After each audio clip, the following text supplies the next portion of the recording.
बिहार कृषि विश्वविद्यालय excellent vision foundation के संयुक्त तत्वाधान में 2 दिनों का अंतर्राष्ट्रीय सेमिनार का विधिवत तरीके से आज बिहार कृषि विश्वविद्यालय के सेंट्रल ऑडिटोरियम में शुरू हो गया है।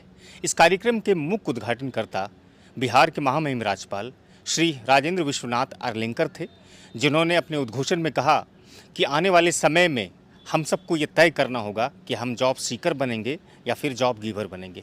दरअसल महामहिम राज्यपाल श्री विश्वनाथ अर्लेंकर का ध्यान था कि बिहार कृषि विश्वविद्यालय की तुलना में, महाविद्यालय की तुलना में अगर कृषि विद्यालय अगर खोले जाएं तो कहीं ना कहीं किसान बहुत ज़्यादा कृषि से जुड़ेंगे, उसकी रुचि भी बढ़ेगी।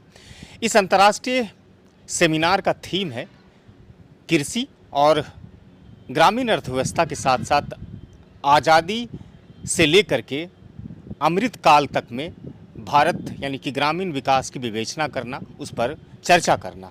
दरअसल इस मंच पर तमाम वैज्ञानिक विश्लेषण करेंगे और आने वाले 25 वर्षों की इस अमृतकाल का एक सुझाव और प्रासंगिक तरीका ढूंढने की कोशिश करेंगे, जिससे जलवायु परिवर्तन और अन्य तरह की जो समस्याओं से घिरे हुए हैं कृषि वैज्ञानिक, उसके समाधान कैसे हो सके।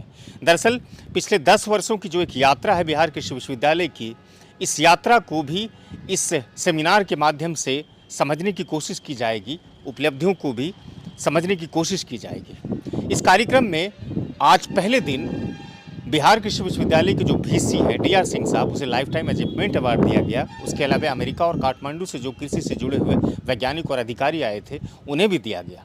कहा जाता है कि इस सेमिनार में 10 राज्यों के 5 विश्वविद्यालय से लगभग 500 से अधिक शिक्षक, शोधकर्ता, वैज्ञानिक और उद्यमी किसान, प्रगतिशील किसान जुड़ेंगे। इस सेमिनार में आभासी तरीके से बिहार के जो स्वास्थ्य मंत्री और कृषि मंत्री हैं मंगल पांडे, वो भी जुड़े और बिहार कृषि विश्वविद्यालय की तरफ से की जा रही नई नई तकनीक और शोध की सराहना की।